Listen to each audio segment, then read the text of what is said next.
ირანი. ეგ რომელი?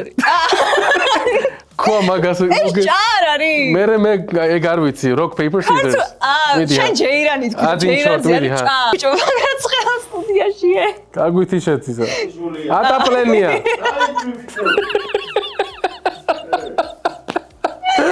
პანდემია რო დაიწყო და TikTok-ი რო დაიდროფა, აი მან დაგვერხა ყველას. თუკი უნდა გქონდეს, მოდი რაღაცა 2 წამში დაიჭირე, მაყურებელი თორე გაგექცევა. ანუ სად გეჩქარებათ ხალხო? ტიპები თვითონ ხვდებიან, რომ ეს ცუდია, ტიპები ხვდებიან, რომ ეს ხალხს არ მოეწონება, მაგრამ მაინც დებენ, იმიტომ რომ ბევრად უფრო იაფიუჯდებათ, რომ ვიღაცა დადგეს და AI-ც უწეროს რო სკრიპტები, რომ მოდი ეს დამიგენერირე რაღაცა. თემა რომ გამოვიდეს Netflix-იან, Hollywood-იან, რავი, ნებისმიერი სტუდია და თქვას რომ ჩვენ უნდა გადავიღოთ, რავი, სერიალი ვეფხის ტყავსანზე. შენ ახლა გამოყვალ და იტყვი რომ ოუ თუ არ გადაიღო კინო საქართველოს, მე ამას არ უყურებ, ანუ ნახე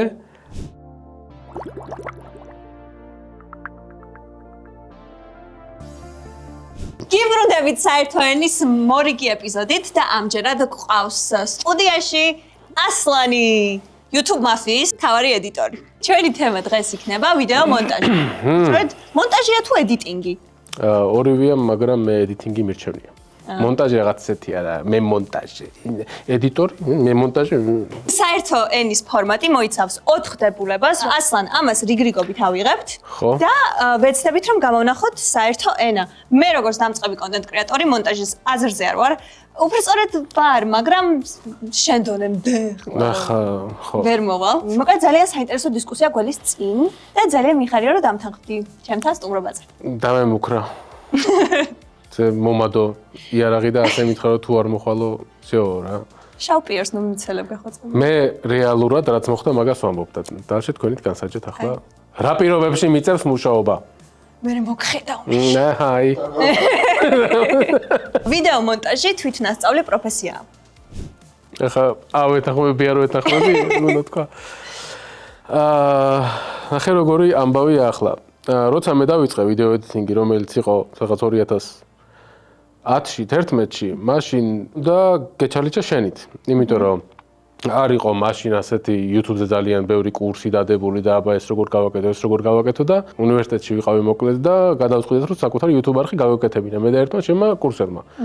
ამ YouTube არხს ერქვა Georgian Gamers-ი და პირველი ეპიზოდად ჰქონდა, კოოპ თამაშს თამაშობდი და გვინდოდა გავაკეთებინა picture in picture, ანუ ორი იმის პერსპექტივა იყო გადაღებული და ამის დასინქრონება გვინდოდა, ერთი ყოფილიყო დაბლა, ერთი შუაში, მე გვეცვალა რაღაცები და მაგის იმან დამაინტერესა მეთქი როგორ გავაკეთო. მე რო გავაკეთე, გამისწორდა მეთქი ვაკიდე რაღაცები როგორ კეთდება და შევყევი და ჩვენთან საქართველოში რა ყოველ შემთხვევაში როცა მე სტუდენტი ვიყავი, მაშინ არ იყო კურსები. ახლა ბევრად მეტია რა.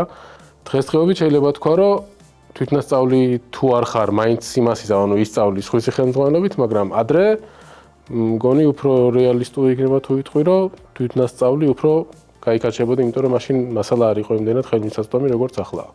აი, ახლა კი არის მასალა ხელმისაწვდომი, მაგრამ რამდენად ახლა ეს YouTube უნივერსიტეტი ძალიან მოდაში შემოვიდა, ყველა რაღაც YouTube-ი გაკვეთილებით სწავლობს რაღაცას, მაგრამ ანუ ამ ღილაკზე დააჭირე და ეს მოხდება ხო არ არის შენი პროფესია? ხო. ზოგი არის ხოლმე რომ ამბობს რომ მე არ მინდა რომ ვიღაცამ გავლენა იქონიოს ჩემი ედიტინგის სტილზე. მაგრამ მაინც რომ ვიღაცისგან სწავლობ, გინდა არ გინდა რაღაცა სტილი რამე შენი ფავორიტი სტილი მაინც გექნება და ცდილობ რომ სულ მაგას მიყვე. ანუ შეიძლება მენტორი ყავდეს და რაღაცა, მაგრამ მას ძალიან დიდი გავლენა იქნება იმის სტილს შენ სტილზე რა და ძალიან დიდი ნებისყოფა გინდა იმისთვის რომ მაგას არ გაყვე და მე შენი სტილი იპოვო მაგ იმაში. და მაგისთვის საჭიროა რომ ტუტორიალებს კი არ მიყვე, ანუ ტუტორიალი გეტყვის რომ მაგალითად როგორ გავაკეთოთ ანიმაცია, დასვი keyframe აქვს, დასვი keyframe აქვს, მე აქ გავა და იმაიზავს, მაგრამ მაგას ერთხელ გააკეთებ, ორჯერ გააკეთებ, ოკეი, მაგრამ შენით მოკლედ თუ არ იმუშავე შენ თავზე ძალიან იმაშები რა ერთ დონეზე მიდიხარ და ვერ ვითარდები რა მოკლედ ეგ ამბავი. და საიდან უნდა დაიწყო? ნუ თავიდან როცა თუ თვითნასწავლი ხარ, ითვლება რომ თლად ეხა დიდი ინვესტიცია არ აქვს რა, რომ შენს განვითარებაში ჩადო. იმიტომ რომ შენს ახსენე რომ უნივერსიტეტში ვსწავლობდი, ხო, უნივერსიტეტში უეჭველი ედიტინგს არ სწავლობდი. არა, არც დავიმთავრებია რა სწავლობდი მაგას. ახლა Adobe-მ ძალიან გაართულა ეგ ამბავი რომ დაკრეკილი გქონდეს. მაგრამ ახლა ვინც მაშინ ადრეულ 2000-იანებში იწყებდა მაგის სწავლას, არავის არ ქონდა დამიჯერე ფასიანი, იმიტომ რომ მაშინ არ subscription მოდელი ქონდათ one time purchase და იდეაში Photoshop-ი რო გეყიდა მარტო $750 უნდა მიგეთხლიშ როგორც one time purchase. თან მაშინ არ იყო ისეთი უფასო თულები, როგორიც ახლა არის. აი CapCut-ი გაქვს ახლა. რა ვიცი, რამდენია CapCut-ი ძალიან მარტივია ამ ყველაფრის გაკეთება რა, რასაც Premiere-ში და After-ში. ხო, CapCut-მაც მაგრა გაართულა. ანუ ისინი ლეველები შემოიღო რა. ანუ უფასო ვერსია, ხო, უფასო ვერსია არის. თავიდან იყო უფასო და ფასიანი, მარტო ორი ოპშენი რა და ეხლა არის უფასო, მერე არის Pro, მერე არის პრემიუმი. და მერე კიდე ულტრა პრემიუმი თუ რაღაც რა და ანუ ყველა ეტაპზე რაღაცებს გიჟოშკავს და ძალიან ანუ მაგრა არ მომწონს CapCut-ი, მაგრამ ისი Premiere-ს ცოტა მეშინია. ანუ CapCut-ს აქვს ძალიან ბევრი თული, რომელიც ბევრად წინ არის ვიდრე Adobe-ს მიერ გაკეთებული რა, მაგალითად ელემენტარული ის რო იყო, რომ რაღაც სუბიექტი არის და სუბიექტის უკან გინდა რაღაცა ამოიტანო რა, ახლა ამ ბეტა ვერსიაში დაამატეს Premiere-ის ის რომ იქვე შეგიძლია ეგ გააკეთო, ადრე გიწევდა ამის After-ში გადატანა, მერე იქ იმის ამოჭრა, მერე იქ იმის უკან შემოტანა და რაღაც და CapCut-ში დააჭერ რაღაც isolate subject და всё, ეგ არის რა. ოკეი, თვითნასწავლის სტატუსი გაქვს, მერე გზადაგზა ძალიან ესე განვითარდი. დღესაც ვფიქრობ, რომ სწავლობ?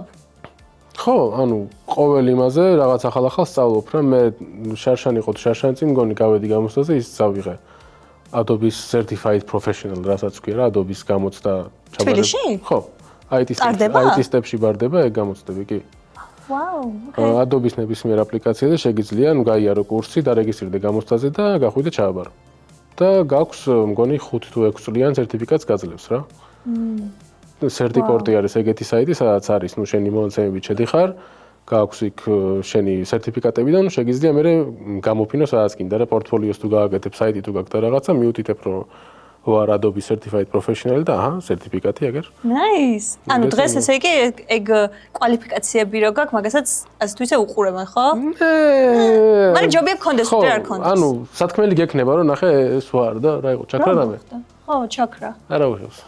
Content კრეატორმა ჯობია მონტაჟი ისწავლოს, ვიდრე ედიტორი აიყვანოს. ედიტორი რო აიყვანო, პირველს ყოვლისა გჭირდება თანხა და თან თუ ხარ დამწყები კონტენტ კრეატორი და შენით არ დაიწყე editing-ი, ვერ ნახავ როგორი ის გინდა რა, ანუ როგორი ვიდეო შენ გინდა გამოვიდეს, შენ გარდა მაგას ვერავინ ვერ გააკეთებს რა და რაც არ უნდა უხსნა სხვას და რაც არ უნდა ტვინი უბურღო, ზუსტად ისეთი არ გამოვა როგორიც გინდა. თუ გინდა რომ ზუსტად ისეთი გამოვიდეს, მაშინ უნდა გააკეთო შენით. მაგრამ რომ გააკეთო შენით, მაგას უნდა ვიდეო editing-ის ცოდნა. დიდი იუთუბერები, რომლებსაც თავიანთი production-ის გუნდი ყავთ. იმათ იმ დროს აიყვანეს ეგ production-ის გუნდი, როცა უკვე ფინანსურად მომაგდნენ, თუ თავიდანვე რაღაცა იდეის დონეზე როცა ქონდათ YouTube-ის გაკეთება, მაშინვე თქვეს რომ მოდი ძმაო, ერთად რაღაც შევიკრიბოთ, გავაკეთოთ და რა სარგებელიც იქნება, მერე გავიყოთ და ნუ მანდ უკვე ინტელექტუალურ საკუთრებას ორი ვერსია, სამი ვერსია, რა რამდენიც არიან რა production-ის გუნდში. ეგ მიმაჩნია მე ყველაზე ოპტიმალურ რაღაცად, თუ რა თქმა უნდა, რაღაცა TikToker-ი არ ხარ, მაგალითად, TikToker-ს რა თქმა უნდა production-ის გუნდი, ხო? მანდ ისეთი ამბავია რომ ისეთი YouTuber-ი, რომელიც დღეს არის ძალიან წარმატებული, აი ჰიტა ავიღოთ მაგალითად. იჯდა და ტელეფონით იღებდა ვიდეოებს რა, სულ თავიდან რა. დღესაც არ ვიცი ედიტორი ყავს თუ არა, იმიტომ რომ ძალიან დიდი ხანი თვითონ აედიტებდა ვიდეოებს. დიდი production-ი უკვე ყავს მაშინ, როცა დრო არ გრჩება იმისთვის, რომ შენი საკუთარი ვიდეოები აედიტო რა, იმიტომ რომ თუ აკეთებ ისეთ რაღაცას და იღებ ისეთ რაღაცას, რაც გიყვარს, მაშინ ამისი ედიტიც უნდა გსიამოვნებდეს, ხო, ლოგიკურად და თუ ეგ მასეა, მაშინ ერთადერთი მიზეზი რის გამოც ცალკე production-ის გუნდი აკავს და ცალკე ედიტორი აკავს, არის ის, რომ ან ტექნიკურად ვერ აუდიხარ და ცოდნა არ ყოფნის, ან ის, რომ უბრალოდ დრო არ გაქვს რა. ანუ მაგალითად ახლა დღეს არის 20 ხო გუშინ დაიდო სოსოს ვიდეო ანტარქტიდის შესახებ რა. დღეს უყურე, მოკლედ ძალიან მაგარი ვიდეოა და მანდ იყო მე პოსტ-კრედიტები, რომ მონტაჟის და ყველაფერის იყო სოსოსი. დიდი ალბათობით ეს ვიდეო იმდენად უნდოდა, რომ კარგი გამოსულიყო და თავისი ხედვა გადმოეცა, რომ დაჟდა და თვითონ დაამონტაჟა რა. ხო და ეგ თემაა, რომ თუ ყავს ვიღაცა სხვა გუნდი, ზუსტად იგივეს ვერ გააკეთებს, რაც გინდა. თუ ზუსტად ისეთი გინდა გამოვიდეს, როგორიც შენ ხედვაში გაქვს, მაშინ გააკეთე შენით. მარტო როცა ხარ ანუ კი 100% კონტროლი შენ გაქვს, მაგრამ ასევე ძალიან დიდი წნეხის ქვეშაც ხარ რა. ანუ რაღაცნაირად აი პროდუქტს როცა ქმნი, რომელშიც ბევრი კრეატიული ტვინი მუშაობს, ჩემი აზრით, ბევრად უფრო მაგარი გამოდის, ვიდრე ერთი კრეატიული ტვინის, ერთი ხედვის, ერთი ადამიანის მიერ გაკეთებული და გამოშვებული პროდუქტი. რავი, აი ეგ ალბათ ჩემი პერსონალური პრეფერენცია აზერო. ხე მანდაც ორი მხარეა რა, როცა ბევრი კრეატიული ტიპი მუშაობს ერთ იმაზე. მერე ინტერესების კონფლიქტი ხდება და ვიღაცამ დათმოს რაღაცა. და მანდაც მერე შიდა ისინი მოდი. შეიძლება ერთმანეთს ისე მაგრად შეეწყონ, რომ ყველა ერთნაირად ფიქრობდეს და რაღაცა, მაგრამ მანდაც გუნდში უნდა გაგიმართლოს ძალიან. აი როგორც წარმოგიდგენია, ეგ რომ მერე სხვამ გაგიკეთოს, ძალიან რთული, ანუ მაშინ ის ადამიანი იმდენად ახლო უნდა იყოს შენ ცხოვრებაში რა, ანუ მარტო რაღაცა დაქირავებული ადამიანი კი არ უნდა იყოს, ანუ მეგობარი უნდა იყოს, უნდა გიცნობდეს და ბოლომდე უნდა გქონდეს გააზრებული შენი სტილი, შენი ლაპარაკის მანერა, შენი რაღაცა თუნდაც ყველაფერი რა. კი ბატონო. და შენ კონტენტ კრეატორობას აღარ დაუბრუნდები არასოდეს? ჯერ მაგისტრო არ მაქვს ნამდვილად და არ ვიცი. ანუ იმ Georgian Gamer-ის თემა რომ მორჩა მერე პოდკასტები დავიწყეთ, კაცების შოუს ხალხთან ერთად, ეგეც რაღაც მიზეზების გამო არ გამოვიდა. და მერე დიდად არც იმას მიქნია რაღაც გეიმინგ ვიდეოებს ვტვირთავდი, მაგრამ ეგ ისე იყო ჰობის პონჩი და რომელი უფრო გირჩევნია კამერის წინ იდგეს თუ კამერის უკან? ჩემთვის დიდად განსხვავება არ აქვს, ანუ 50-50 რა, ანუ ის ტიპი არ ვარ, რომ კამერასთან დგომა ან ლაპარაკი არ შეეძლოს, ან კამერასთან დგომა უწყდებოდეს. და ის ტიპიც არ ვარ, რომ რაღაც სულ ბექშია და რაღაც, რავი, რომ მე მაგას თან ისიც ხომ აზრს გეკითხები. და ვითვალისწინებ. ხო, იშვიათად ხდება ხოლმე, მაგრამ ხო. სხვადასხვა თაობის ედიტორებს არ მოსწონთ ერთმანეთის სტილი. მე Casey Neistat-ის ვიდეოებს არ ვუყურებდი. მე ვუყურებდი David Dobrik's. Okay. და რატო ნახე, მიუხედავად იმისა, რომ David Dobrikმა ძალიან დიდი ინსპირაცია აიღო Casey-სგან, მისი მონტაჟის სტილი და მისი, თქვათ, კრეატიული ხედვა უფრო ეხმაურებოდა ჩემ ასაკს მაშინ. ხო და. ანუ ახლა ბებერიც ვარ. ანუ ხო. კი, შენ რომ არ აღიარებ იმას, რომ დღეს ყურადღების ეკონომიკა არსებობს და უნდა დაიჭირო. ანუ არის თაობებს შორის განსხვავება, მაგას რავი ვერ გაექცევი, მით უმეტეს რომ აი პანდემია რო დაიწყო და TikTok-ი რო დაიდროფა, აი მან დაგვერხა ყველას. იმიტომ რომ ანუ თუ ეს რავი დოპამინი არ მოდის იმით რომ სკროლავ, არ თავდება, ასკროლ რომ აი ჰუკი უნდა გქონდეს, მოდი რაღაცა ორ წამში დაიჭირე, მაყურებელი თორე გაგექცევა, ანუ სად გეჩქარებათ ხალხო TikTok-ზე სულ მიხდება, არა და სულ სკროლავ, არა და სულ მიხდება, ვიღაც ტიპი არის რაღაც რეცეპტს გააძრობს ხოლმე და let's make this recipe using 5 ingredients და ბრახ ანუ ნელა მოიცა რა ვიცი იმასქენი ცოტა რაღაც ანუ მე პირადად ძალიან მაღონებს მასეთი სწრაფი მონტაჟი რა ანუ არც ისე ანუ 33 წლის ვარ ახლა ვერ ვიტყვი რომ ძალიან ბებერი ვარ მეთქი რაღაც მაგრამ აი ჩემზე რავი 10 წლით უფროსი თაობა ვინც არის აი მაგათ არ შეუძლიათ რა, ანუ თუ ტიპმა სათქმელი არ თქვა 15 წამში, всё, უკვე წასულია რა. ხო და მე ესე იგი ბაზარს ერგება თვითონ კი უნდა ეგრე. просто მოთხოვნაა მაგის და აბა რა ქნას. ხო და ანუ მე რომ თხოვენ მასეთი ვიდეოების გაკეთებას ძალიან მიჭირს, იმიტომ რომ არ მაქვს ეგ ხედვა რომ აბა ტიპი დაიჭირე რომ არ გაგექცეს რა. პოდკასტებს უსმენ ხოლმე ბექგრაუნდზე თუ ხო. ანუ რატო გარბი ხარ? გიკეთია ნაუშნიკი, რავი, საჭმელს აკეთებ, ჭურჭელს რეცხავ, რამეს შვები და უსმენ რა და ანუ კაი თქვა 2x-ზე მოусმინე და 2x-ი ბევრია, მაგრამ 1.5-ზე დაზოგ, მოусმინე 15 წუთი დაზოგე, რა ქენი 15 წუთში ექსტრა, რასაც წყნარად ვერ მოусმენდი იმ პოდკასტ 1x-ზე. მაგალითად. იმის ილუზიას ქმნის, აგაში გეთახვები, იმის ილუზიას ქმნის, რომ ყოველთვის სადღაც გვეჩქარება. და ანუ მე ეგ ქაოსის ენერგეტიკა გადმოგვაქვს რეალურ სამყაროშიც რა და რაღაცებს აი თუნდაც რიგში დგომა რო არ შეგვიძლია. ქართველებს გჭირს ეგ რა რომ ახლა ძალიან ისეთ გადაუხვია, მაგრამ რიგში დგომა რო გიყვარს. ჩემთვის პირველი კულტურული შოკი იყო ეგ რომ ძალიან ხშირად დავდივარ ხოლმე თურქეთში რა. ხო და აი სტამბოლში იმაზე რა ქვია მარშრუტკის გაჩერებაზე, მაგალითად მარშრუტკა მოდის, ხალხი რიგში დგას შეივსება გავა მარშრუტკა მოვა კიდე რიგში დგან მიდიან და ეს რო დავინახე პირველად ჯერ ინსტინქტურად ცოტა გვერდიდან მივედი რა და მე რაღაცა მეუხეშა რა რაღაც არასდროს დაკეთებ მე დავდექი რიგის ბოლოში და ეგ თემაა რომ ხალხი რა ანუ ჩვენ ვართ ეგეთები ზოგადად რა ქართველებსაც გვაქვს ეგ თემა რომ აი არც რიგში დგომა გვიყვარს არც მოთმენა არ გვიყვარს არც ის გვიყვარს აი როშეთი ღარ მაღაზიაში და აუ მეორე მოლარე სად არის და რაღაც ეგეთ თემას რო იმაშები და თან ანუ რეალურად არც არ გეჩქარება. უბრალოდ ისევე რაც ციფრულ საფაროში ხდება, ილუზია არის იმის, რომ გეჩქარება და რაღაც ფორი აქტები, რა თქოს აი არ შეგვიძლია რომ ცოტა გავჩერდეთ და რაღაც ხო? ეგ მაგის მსხვერპლი ვარ მეც და ვაცნობიერებ მაგას დღემდე ვმუშაობ ჩემთან სხვათა შორის 1.5-ზე აღარ უყურებ, 1.25-ზე ვუყურებ. აჰა, პროგრესია. რაღაც აი პატარა ბავშვს რო რაღაცა იმას და როქანაობს ხო რაღაც და ეს რო ეთამაშება, აი და თუნდაც კატას ხო გინახავს ესა და ეგ თემა არის რა, რომ ყოველთვის ვცდილობ, რომ ეკრანზე მინიმუმ 2 რაღაცა ხდებოდეს ერთდროულად.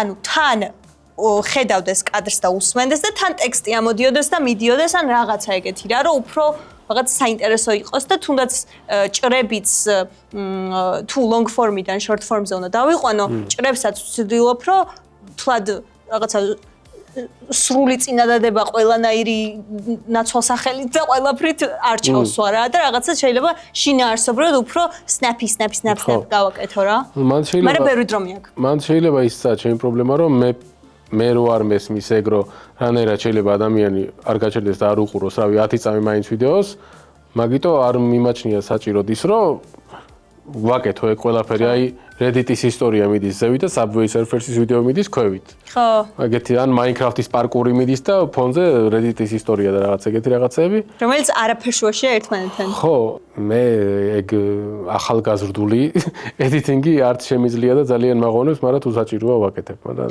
არ ვსიამოვნებ. არ ჩამორჩები რო რამე ტრენდებს. ხო. How do you do fellow kids? ხელოვნური ინტელექტი. მონტაჟს ეხმარება მძიმე აადვილებს და შეიძლება აუმჯობესებდეს. ეს არის დებულება. ხელოვნური ინტელექტი. ამ ვიდეოში სწორად მიწერია რამე? ალბათ რა ვიცი. დავტრიგერდი. ეგ რაც გიწერია ეგ წავიკითხე. Gaslighting-ს მინე. არა, მაგრამ ისე წაიკითხე, მგონი გრამატიკულად არასწორია. მან სხვანაირად მგონია რომ სხვანაირად რო შეხედო ამ ხელოვნურ ინტელექტს და გამოიყენო როგორც დამხმარე თული, ბევრად უფრო კარგ შედეგსაც დადებ. და უფრო დადებითადაც განეწყობი ახალი რაღაცების სასწავლებლად რა. ანუ მე დიდი ხანი არა რაც დავიწყე გამოყენება, მაგალითად როცა პოდკასტი მაქვს დასამონტაჟებელი, ან როცა კამერები მაქვს დასაკათი, ან კიდე რაღაც აუდიო გასასწორებელი ან რაღაცა, ვიპოვე ერთი პლაგინი, რომელიც არის რაღაც ფასიანი, თვეში $15 თუ რაღაცას ვიხდი და უთითებ მაგალითად გაქვს 2 არხიანი აუდიო, აი ამ ვიდეოზეც მაგალითად ამას ახლა ვიწერთ სტერეოში, ცალკე ჩემი ხმა იქნება ცალკე სალის, დავალაგებ მაგას, დავალაგებ ამ 3 კამერას და ვეტყვი რომ ნახე ეს ჩემი ხმა, ეს სალის ხმა, ეს აქ კამერაში მე ვჩანო რა აქ სალი ჩანს, ეს არის საერთო. და ეტყვი რომ ცოტა ისიც რა საერთო კამერაც იმასკენი და cut რა. და რავი ახლა საათნახევრის 2 საათის საქმე საკეთებს, რავი 10 წამში. ხო და მასეთი რაღაცები რატო არ უნდა გამოიყენო, მე კიდე უნდა გადაუვარო და ჩაასწორო რაღაცები რა თქმა უნდა, ბოლომდე ვერ ენდობი, მაგრამ ძალიან ბევრი თულია, რომელიც გიმარტივებს საქმეს რა და მასე თუ შეხედავ და მასე გამოიყენებ, ჩემი აზრით უფრო გეხმარება. მაგრამ უკვე ისინი როა, აი ვიდეო გენერირებული, თლიანად AI გაკეთებული რეკლამები როა, აი ეგენი ძალიან ცუდად ხდის ხოლმე რა. თან AI-ის მინუსი ისაა, რომ continuity არ აქვს რა. ანუ AI-ს ვერ ეტყვი, რომ თითქოს დააგენერირებინე ვიღაც ტიპი რო დგას ფონზე და ლაპარაკობს. ვერ ძალიან რთულია მიახვედრო, რომ კამერა არ გადადგა და იმავე სეტით დამიგენერირებს სხვა რაღაცა პატარა ცვლილებებს მაინც აკეთებს რა. და მაგ შემთხვევაში ყოველთვის ეთყობა ხოლმე, რომ AI-ით არის დაგენერირებული. კიდე არის რაღაცა ისინი დეტალები, რომელსაც შეიძლება მიაქციო ყურადღება, მაგალითად კბილებზე ეთყობათ ხოლმე ძალიან პატარა ისინია ხოლმე არტეფაქტები რა, მაგალითად skin კანზე როცა რაღაც ჭორფლებიან რაღაც ჩანს, ოდნავ მოძრაობს ხოლმე ზევით ქვევით რა. მაგალითად ტექსტურიანი ის არის უკან კედელი და ეგეც ცოტა რაღაცას იმაშება ხოლმე რა და მაგ შემთხვევაში ეთყობა ძალიან ბევრმა კომპანიამ დადო AI-ით დაგენერირებული რეკლამები. საქართველოში? საქართველოშიც მათ შორის ახლა არ ვიცი რავი, მგონი ერთი რაღაც სადაზღვევო კომპანია იყო. და ერთი რაღაც ჰიპერმარკეტების ქსელი იყო კიდე ვინც დადო რეკლამა და თან ანუ მან დრა იყო ახლა სასაცილო რომ ნახვები ქონდა ვიდეოებს, მაგრამ ქონდა მარტო ისინი რა ქვია პოზიტიური კომენტარები.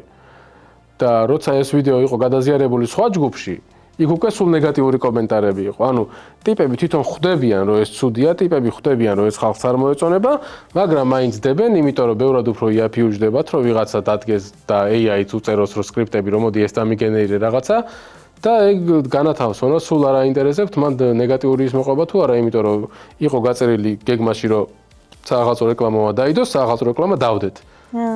ხო. და ნახვები დადო. ნახვები დადო და თან engagement-იც დადო. ხო. არც აღონებთ ეგ ფაქტი, რომ აი რა მოხდა მე დავზოგე ერთი 10-15,000 და იმას ვქენი რა AI-ის ვიღაცა ერთი ინდოელი ტიპი დავიქირავე და მაგას დავაწერინე პრომპტი და გამიკეთა რეკლამა, ანუ რა პრობლემაა და რა იცი. მასე გამოყენება მე სწორად არ მიმაჩნია რა, მარტო ვიდეოზეც არა. გრაფიკაზეც და ილუსტრაციებზეც და ნებისმიერ რაღაცაზე დაიხმარე, ოკეი, მაგრამ ნულიდან რო აგენერირებ და აპაბლიშებ როგორც შენი ნამუშევარი, ეგ უკვე ის არის რა. მე არ მაქვს ეგ რაღაცა ალერგიული რეაქცია, როგორიც ჩვენ გაქვს რა. თავარია, ჩემთვის მაინც თავარია შინაარსი რა, რატო თუნდაც აი შემეცნებითი კონტენტი, თუნდაც აი ისტორიული კონტენტი რომ კეთდებოდეს AI-ის გენერაციით და როგორ ნახე, აი დიდგორის ბრძოლაზე რომ მომიყვეს დავით აღმაშენებელმა მაგალითად, აი ძალიან გამისწორდება რა. ნუ ეგ ძალკე ის არის რა, ახლა ამას წინათ იყო კიდე ერთი ის დადებული ვეფხის ტყავოსნის ის მაგალითად რა, რომ ტიპს ქონდა არ მახსოვს ვეფხის ტყავოსის ტრეილერი, სტობილი. ხო, აი ჰენრი კევილი რო იყო ავთანდილი თუ ტარიელი რომელიღაცა იყო არ მახსოვს და იდრის ელბაც იყო მგონი. ხო და ანუ კომენტარებში იყო, მან უნდა მიხვდე რომ ერთ-ერთი კომენტარი იყო ეს უცხო მსახიობები რატო თამაშობენ ქართველებს. ანუ არ გვაქვსო, არ გვყავს მაგის მსახიობები, ანუ რა შუაშია. ანუ ის თემაა რომ გამოვიდეს Netflix-ი ან Hollywood-ი ან რავი ნებისმიერი სტუდია და თქვას რომ ჩვენ უნდა გადავიღოთ რავი სერიალი ვეფხის ტყავოსანზე. შენ ახლა გამოყვალ და იტყვი რომ ო თუ არ გადაიღო კინო საქართველოს მე ამას არ უყურებ. ანუ რა აბსურდია. და ანუ AI რა როგორ უნდა განვითარდეს, როგორ უნდა დაიხვეწოს რომ შენ ოდესმე გამოიყენო გენერაციისთვის. ანუ გენერაციისთვის ისეც გამოიყენებ. ნახე, მაგალითად ისევ მოდი წავალ სოსოს ვიდეოზე რა მაგალითად რა. იყო იქ ერთი მომენტი, როცა სოსო ამბობს რომ დავინახე ვეშაპები და ამ დროს მოდის ვეშაპების ბიროლი. მაგრამ იმიტომ რომ სავარაუდოდ ვერ მოასწრო გადაღება და ვიდეოში უნდა რაღაც ჩაედო. თქვათ შენ არ გაქვს იმის subscription-ი რაღაცა stock საიტების და გჭირდება ვიდეო სადაც ვეშაპები მიცურავენ. ეტყვი ასეთ მარტივ რაღაცას და მასეთ რაღაცებს ჩასვავ, ოკეი.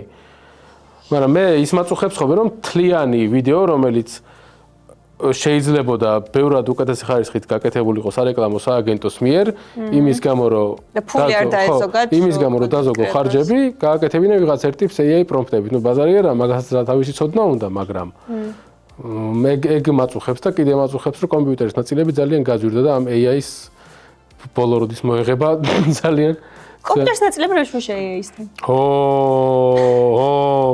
ნახე ჯერ დაიწყო იმით რომ ოპერატიული მეხსიერება უნდა RAM რაც არის თუ გაგიგია ეგენი გაძვირდა ძალიან მე ვაპირებდი ყიდოს დამიაპგრეიდებინა ჩემი კომპიუტერისთვის და მაგალითად რო გამემაქსა რომ 192 გიგაბაიტი RAM-ი რომ მქონოდა მიჯდებოდა სადღაც $500 დღეს იგივე ჯდება $3000 და მიდის ზევით იმიტომ რომ AI კომპანიები ყიდულობენ ამ ოპერატიულ მეხსიერებას და ის არის რა ქვია ბაზარზე უკვე ნაკლებობაა რა და თან რო ხედავენ ახლა ეს კომპანიებიც რო იცი რა უფრო დიდი შემოსავალია იმიდან რა ქვია ამ კომპანიებიდან მოდი ეს გლეხი კონსიუმერები დავიკიდოთ და მოდი გადავიდეთ დიდ კომპანიებზე რა ერთ-ერთმა კომპანიამ დაჟე ჩახსნა ის Crucial არის ერთი ქვებრენდი იყო ერთ-ერთი კომპანიის რომელიც აკეთებდა გეიმინგ იმას რა ქვია RAM-ს რა და მაგას აუქმებენ ახლა მაგ ქვებრენდს იმიტომ რომ უნდა მოემსახურონ იმას რა ქვია AI კომპანიებს და ძალიან ბევრი კომპანია ეგრე აწვება AI-ს იმენ ეს უკვე სხვა თემა არის ნუ ვიდეო ედიტინგთან არაფერ შუაშია მაგრამ ხო ყველაფერი მაგ თემაში ძვირდება რა შეჰეიტერო შენ აი AI ისე განვითარდება რომ მე დაგვიფხრობს და ნანახი მაკეკ ნანახი მაკეკ ფილმი და მე შენ ვეღარ გიშველი მოვიდე შვარცნეგერი კაცო არა პრობლემა კაი მევასება მადლობა ძალიან დიდი დღევანდელი დისკუსიისთვის მადლობა რომ წყალი არ დამალევინათ დამახჩეთ პრემიერის მაგრამ ეშინია ძალიან ბევრი რომელი პრემიერის იცი შენ არ აპირებ კურსების ანამის გაკეთებას რომ სხვა სასწავლო გადასცე შენი ცოდნა და სიბრძნე არ ვიცი აი, თუ იქნება მე ვიქნები შენი პირველი მოსწავლე. დავაი, შენთვის ფასმატებას გავაკეთებ. გამოიწერეთ არხი, დაგვიკომენტარეთ შემდეგ ეპიზოდში, ვინ მოვიწვიოთ, რა თემაზე ვისაუბროთ და ზოგადად რა პროფესიები გაინტერესებთ. ვაფშე რა გინდა ცხოვრებაში? ჩავეთ გაზუმე რა, ოპერატორ, გაზუმე რა ერთი. ხო. მადლობა ასლან. კაი ხარ. ეს. ხოჭო. Nice.